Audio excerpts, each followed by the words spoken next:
Hey friends, it's Rachel, welcome back to my channel, and in today's video it's once again time for another monthly reading wrap-up, where I share with you the books I read this past month. For the month of March, I read 8 books, which I'm very happy with. I think that's definitely getting back to my usual reading pace. It had been slower than usual the past 2 months due to my new job, but I feel confident in saying that I have gotten back to where I want to be now. So let's jump right in. The first book is none other than The Christie Affair by Nina de Gramont, and I'm not going to waste a lot of time talking about this book because I have a whole video dedicated solely to what I thought about this book. So if you want to know more, you can go watch that. But in short, this book is about a young woman named Nan, who was the mistress of Archie Christie, who was the husband of the famous mystery writer Agatha Christie. And for those who don't know, in the book, as in real life, Agatha Christie did go missing for 11 days. And in real life, nobody really knows what happened to her, where she went, or why she left, and this book tries its best to explain all of those things. Why she left, what happened, and where she went during that time. But in my opinion, it doesn't really do a very good job of doing that. The characterization is unflattering, and the Christies don't really have to be in this book at all. This is Nan's story, and yet the Christies are thrown in because it will attract more readers than it would if the story was simply marketed as being Nan's story, which is ultimately what this book is. But if you would like to know in detail what I thought of it, I will refer you to that video. Next, we have A Flicker in the Dark by Stacy Willingham, and this is a thriller. The main character, Chloe, was 12 years old when young girls started going missing in her hometown, and her father was arrested for the crimes and convicted and was sent to jail for being a serial killer, and the girls' bodies were never found. So naturally, Chloe has dealt with the trauma of that in her own ways, not always very healthy. She is now a psychiatrist, and she's using her past trauma to try to help other teenagers who might be going through traumatic experiences in their own lives. She is set to be married, everything seems to be going really well in her life, and then other young girls start to go missing and their bodies are later found. And so Chloe is forced to confront all of the trauma from her past and work to uncover a serial killer for the second time in her life. I have not read many modern thrillers, and so I want to read more of them because if I hope to one day write thrillers of my own, I need to read a lot of them because that's just how I learn to write different genres that I have no experience writing in. But thrillers are kind of a hit or miss for me. Most of the time they seem so formulaic, like the main characters' personal lives and their relationships are really in not good shape, and that seems to be a common trope, and then of course the language is not very good, and you never know content-wise how heavy things are going to be, but I was pleasantly surprised by this book. I found Chloe to be a sympathetic, likable main character. You feel sorry for her because of the trauma she's experienced, and I think the trauma is explored in a very realistic and compelling way. Obviously, if you ever went through something like Chloe went through, finding out that someone that close to you was a serial killer, it would have a devastating effect, and that is portrayed here. This book was easily, compulsively readable. The pacing was very fast. I didn't really find it to be all that suspenseful, and one of the reviews or blurbs on the front cover said that it has plot twists that you'll never see coming, but I actually did see the plot twists coming, but that's probably just because I've read so many mystery books that I see them coming, or I just think to myself, if I was writing this book, what would I choose the answer to be that would surprise the reader the most, and that's basically how I saw that coming. In general, I just feel like mysteries are slower and more complex and less thrilling, where thrillers are supposed to be thrilling and they're more straightforward. But I don't know because, as I said, I haven't read that many thrillers actually. The only thing I really didn't like about this book was the language, and if you're not somebody who is bothered by swearing in books, then you'll have no problem with that. I personally don't care for swearing because of the word repetition for one thing. I think it can be lazy writing, and when it comes to dialogue, this is less of an issue because with dialogue you're allowed to break far more rules, because when people talk they don't always use proper grammar and they can use the same words over and over again, whereas narration is a little bit different. As I said, this seems to be a common thing with modern thrillers, and I read somewhere once that female authors seem to think that if they don't include this much language in the book, that they won't be taken seriously by male readers. And that's actually not the case at all. And I realize that people do talk like this, especially in modern times, but it's just something that I myself don't care for, and it makes finding thrillers to read difficult for me personally. There was also one decision that Chloe made that felt kind of out of the blue that I didn't really like because it didn't feel realistic to me. In hindsight, looking back at it, it did make more sense than it did initially, but in the situation she was in, I'm just not sure that she would actually do that, but I'm going to give the book the benefit of the doubt simply because I don't know what having gone through that kind of trauma would actually do to someone and make them do or not do. So, even though it felt unrealistic to me, it may not have been. And then we have The Judges List by John Grisham. This is the first John Grisham book I've ever read, actually. I attempted to read Sycamore Row, I believe, several years ago, but I just couldn't get through it because I found the pacing to be so slow. Not the case in this book, and it was the premise of the book that interested me and made me want to pick it up because I thought it sounded interesting. The main character in this book, Lacey, is on the Board of Judicial Conduct or something like that, if I remember correctly. Basically, she's in charge of investigating allegations of wrongdoing against judges in Florida. And this woman comes to her using different aliases. She's very afraid, and she tells Lacey a story of her father being murdered and his murder never being solved, and the similarities between her father's killing and a lot of other murders that have happened in the exact same manner, also unsolved, and she accuses a sitting judge of doing it, and she explains the reasons why she thinks the judge had motive to kill all of these different people. And of course, Lacey is really reluctant to get involved because her office doesn't really investigate anything as serious as murder, but of course, she does.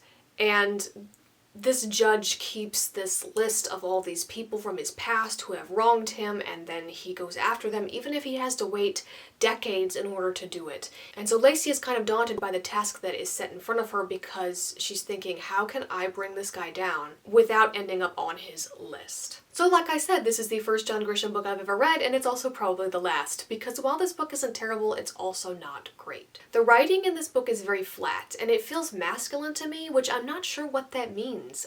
It feels like it was written by a man, but again, I'm not exactly sure what I mean by that, because I've read lots of books that were written by men that weren't flat and kind of emotionless like this. But there's really no description about what anything looks like, and we don't really get to see what the characters are feeling either. We're just told. Like, one character will tell another that they're really stressed out, or they'll say that they're a mess right now, and occasionally we'll see some physical evidence of those feelings manifesting, but more or less it's just the characters telling each other how they're feeling. This book didn't feel very realistic to me, but that's just my opinion. I don't know how accurate this really is since I'm neither a lawyer nor a judge, and I believe that John Grisham used to be a lawyer, so it would make sense that he would know better than me. But this book just didn't feel realistic, and I can't really give examples without going into spoilers, but just things didn't feel plausible. It's not a spoiler for me to say that the judge is the killer because that's basically imparted to you on the back summary of the book.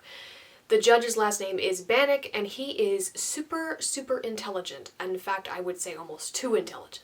Obviously, he's a sociopath, and that sort of thing makes sense, but he's also really great at hacking. The book makes it clear that he's an amateur hacker, and yet he manages to hack into everything he attempts to hack into with little to no resistance. And in this day and age, I just can't believe that he'd be able to hack into that many things without being discovered at some point. I have, however, taken a forensics class in college, and while my knowledge on modern forensics is also very limited, I do find it very difficult to believe that Bannock would not manage to leave behind some sort of evidence at each of these crime scenes. He leaves behind no hairs, no fibers, no fingerprints, nothing.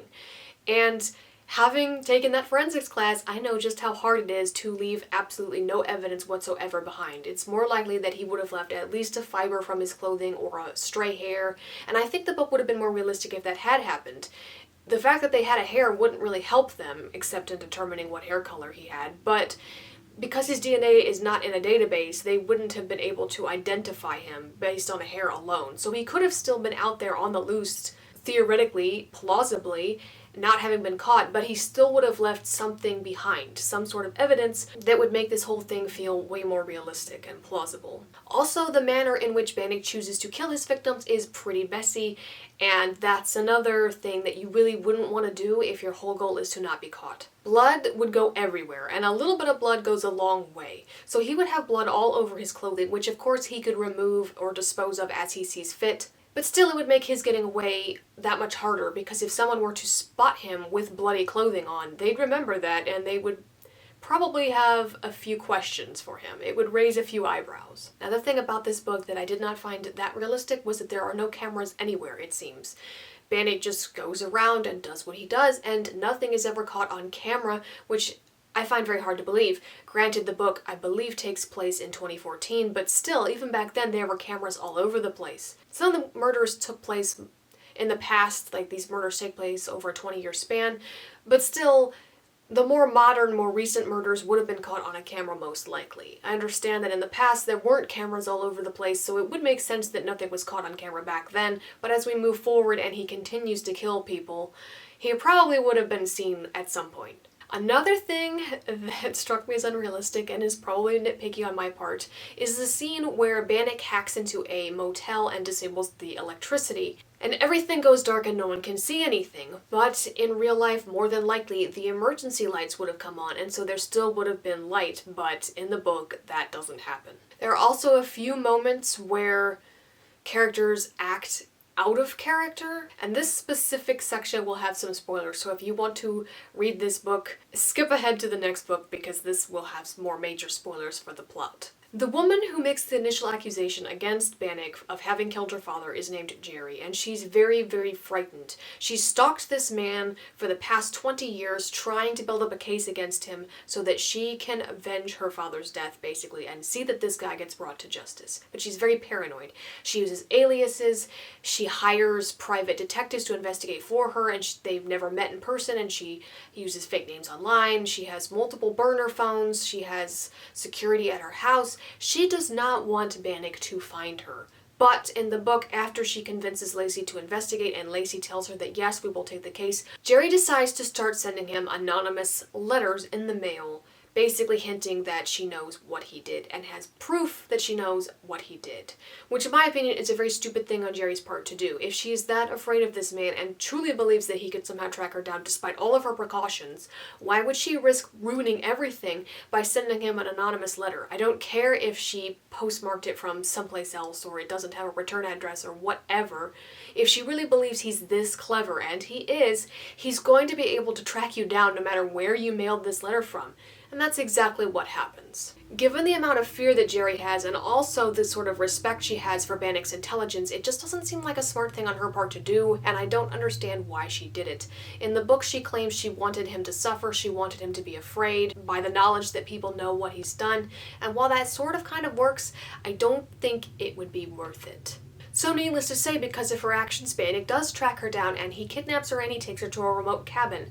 And this is where he makes a mistake and acts kind of out of character. Instead of killing her as he did everybody else, he keeps her alive and wants her to lure Lacey to him, when in reality, he should have just killed her. He makes all these claims about him, having gotten away with it for so long and that he can just disappear, he can go overseas to another country and they'll never find him. And given everything we know and have been shown about Bannock up until this point, we as the reader completely believe that he can do this. And so if he's telling the truth and he can actually do this, why wouldn't he just kill Jerry then and there and then disappear? He would have gotten away with it and they never would have caught him, but he doesn't do that. And he pays for it. Another thing, I'm not sure how realistic it is, but the police in this book are made out to be stupid idiots. Like, they're not very good at solving these crimes. There are these unsolved murders spanning 20 years that have the exact same facts in common, and yet the police can't seem to link them together because reasons? I don't know. I don't know how efficient the police are in real life with this kind of stuff. I don't know how much information one department shares with another, especially when you're dealing with multiple different states. But of course, Bannock is super smart and he's outsmarted all these cops and, they'll never solve it. He is a super, super smart sociopathic serial killer. And I don't know how realistic that really is, but thankfully, if it is at all realistic, there are not that many of them in real life. Next we have The Plot by Hanff Korelitz. And again, I have a video dedicated solely to this book, so if you want to know in detail what this book is about and what I thought about it, I will refer you there. But the premise of this book is that there is a professor named Jake. Jake wrote a novel years ago that was somewhat successful, but in the time since then he has not been able to write or publish anything remotely good, and now he finds himself in a washed-up MFA program where he meets a student named Evan Parker who claims to have a plot idea for a book that is so good, not even bad writing, could hurt its chances of being successful. And when Jake hears this, he's like, oh yeah, right, this guy's just being arrogant. He probably doesn't have anything that good. But then Evan Parker tells Jake the plot of his story, and Jake realizes that Evan Parker is telling the truth. Not only is this plot really good, it's guaranteed to be a bestseller. So Jake waits and waits to hear news of this book being released, and it never comes. And he learns that Evan Parker has died, and that's why the book has not been released, and it seems as though it never will be, until Jake decides to write the book and publish it himself, which he does, and he is proven right in that it's an instant bestseller. So he's living his life, enjoying all of the accolades, all of the book tours, the success that he's yearned for all this time, when he starts receiving anonymous messages accusing him of being a thief. This book was really interesting, and for the most part it's well written, so I wasn't really sure how I felt about it. I didn't really know if I liked it or not, which would just be my own subjective opinion because, as I said, for the most part it's well written. I just wasn't sure how I really felt about it, so if you want to know all about that, you can go watch my review about this book. But I won't take up any more time talking about it here. Moving on, we have The Night Shift by Alex Finlay. This is also a thriller, and the premise interested me, so I decided to pick it up. On New Year's Eve, right before Y2K hits, several teenagers are found murdered at a Blockbuster in this town. They were working the night shift, and someone killed them and left only one survivor alive. And now the same thing has happened again, only this time in an ice cream parlor years later. And the survivor of the Blockbuster massacre is now a therapist, and she is brought in to talk to the only surviving member of the ice cream shop massacre, because she is in a uniquely placed situation in which to maybe get through to this victim and try to find answers. So of course everyone is wondering, is it the same killer from all those years ago, because of course the crime was never solved, or is it just a copycat? And much like A Flicker in the Dark, this recent event has brought back all of the trauma from the previous one right to the forefront of the survivor's life. This book's writing style is the flattest flat that ever flattened. It has short, choppy sentences that basically tell you everything rather than show. We're just told their backstories, we're told their feelings, there's little to no inner monologue at all. And much like The Judge's List, this book is written in a way that makes you think it was written to become a TV show, but The Judge's List did have more internal monologue than The Night Shift. I didn't really feel like I got to know any of the characters. I did a little bit at the end, but overall I didn't feel like it was enough to really root for them or care about them, which is not what you want in a thriller. You want the reader to care about the characters and what happens to them, and I just didn't feel that way at all with this book. As I said earlier, with most thrillers seeming formulaic, this book definitely felt that way. With the standard things thrillers seem to have, with the characters having broken, dysfunctional personal relationships. And I guess the point of this type of book, this genre, is just to be thrilling and fast-paced and entertaining. And this book certainly is that. The chapters are very short, which I think makes you want to keep reading, while somehow also contributing to this feeling of shallowness about the book. And contributing to the fact that you don't really relate to any of the characters because you never get to spend that much time with each of them because the chapters are so short and then you're yanked over here to spend time with someone else. Also, I knew who the killer was. I figured that out ahead of time. Basically, as soon as the killer appeared on the page, I was like, that's them. That's who did it. I bet that's who did it. And that's who did it. So as far as thrillers go, I wouldn't recommend this one. Moving on, we have The Greatest Generation by Tom Brokaw, and this is a nonfiction book about the World War II generation. And I picked this up because someone that I met said that they thought this book should be mandatory reading in every school, and I had never read it, and since I am a history buff, this seemed right up my alley, so I wanted to read it. And it was very interesting. It tells the story of ordinary and famous people alike and their experiences throughout life and why this generation is called the greatest. This book has specific chapters dedicated to women and minorities and the struggles that they went through. It is impressive what the greatest generation did and what they accomplished, and I can't even imagine what it would be like to go through all of that. I mean, you had to drop out of school to run off to war, and you don't know if you're going to come back alive or not, and of course the women then took the jobs that the men were no longer there to do, and they found themselves in positions that they never dreamed that they'd find themselves in, or never dreamed that they'd find themselves in so quickly. So it was just a crazy time in the world in general, and we certainly would not have the world that we have today if all of these things hadn't happened and this generation hadn't answered the call to go fight and do what needed to be done. Next on the list we have The Atlas Six by Olivie Blake, the traditionally published version. For those of you who don't know or who haven't been on my channel for a hot minute, you won't know that I already read the self-published edition of this book back in October, and I have a video dedicated to that and what I thought of it. And then when I heard that there was going to be a traditionally published version of this book, at first I wasn't at all interested, and then I thought, well, you know, this doesn't happen every day where you have a self-published book that gets picked up by a traditional publisher and re-released, allegedly newly revised and with additional content, so I decided to read it again to see what, if anything, was changed. The premise of this book is that there are 6 young people who are in college or college-aged who have different magical abilities, and they are recruited to join a secret society, but only 5 of them will be able to stay, only 5 of them will be inducted at the end of a 1-year period. The 6th member is not going to be accepted, they're going to be eliminated, and the remaining 5 have to determine which of the 6 they are going to eliminate. But it turns out that everything is not as it seems, and elimination is literal. They will have to pick which of the 6 they want to kill, because the one who will not be inducted is going to die. So I have said more than enough about this book on my channel, and I'm not going to give it any more time in this video. If you'd like to know what I thought, you can watch either of my reviews or both of them, but I just can't recommend this book, and I would highly, highly advise people to stay away from it because I do not think it is worth the hype. I do not think it is well written. That is my opinion. Feel free to disagree, but if you'd like to know in detail what I thought and why with specific examples, I would recommend watching my first video on this book. And last but not least, we have The Lies of Lamora by Scott Lynch. This was a recommendation from a friend, and so I decided to give it a try. The premise of this book is that there is a young boy named Locke who is an orphan, and he is taken in and trained how to be a thief in one of many of the gangs that make up the city of Kaymore. And Locke becomes a young man, and he ends up taking over the gang, and he's the leader now, and it's a very small gang. There's only a few members, but they're doing quite well, because Locke is very good at lying and pretending to be people that he isn't. And so they have this elaborate plot that they've got going on that even has fooled the leader of the underworld. He has no idea what they're doing or how successful they are, so they fooled even him.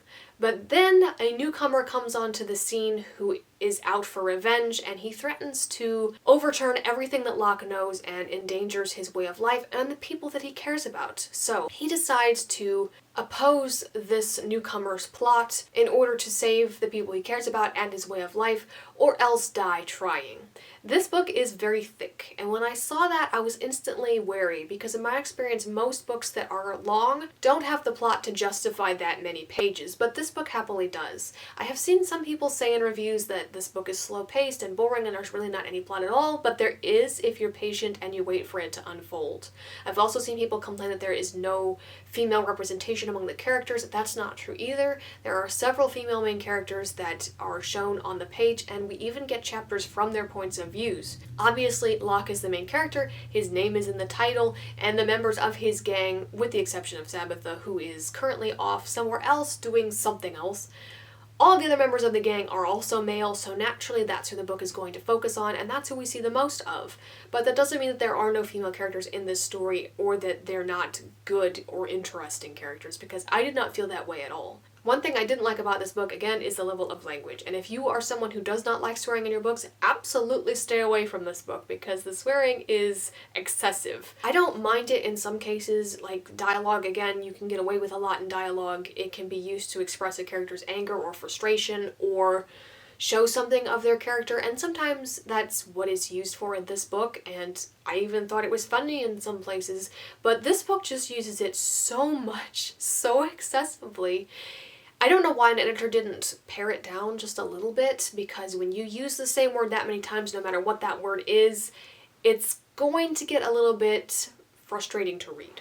I didn't think that I was actually going to like this book. Because of that, I almost DNF'd it on page 7, and I didn't really care about any of the characters, but as time went on, I did. And I didn't realize just how much until a specific event in the plot, which I'm not going to mention, happened, and then I realized I'm invested. This whole time, I have been coming to care about these characters without even realizing it, and I'm all in. I'm finishing this book, and I did really enjoy it. The world building is complex and it's interesting. In fact, this book actually reminds me a lot of Six of Crows. I don't know if Leigh Bardugo read this and got inspired for Six of Crows, but it does remind me a lot of that book. And so if you have read this book and not Six of Crows, I would recommend Six of Crows, and if you've read Six of Crows and you liked it, I would recommend this book for the same reasons, because I think if you like one, you'd probably like the other. So yeah, I enjoyed this book very much.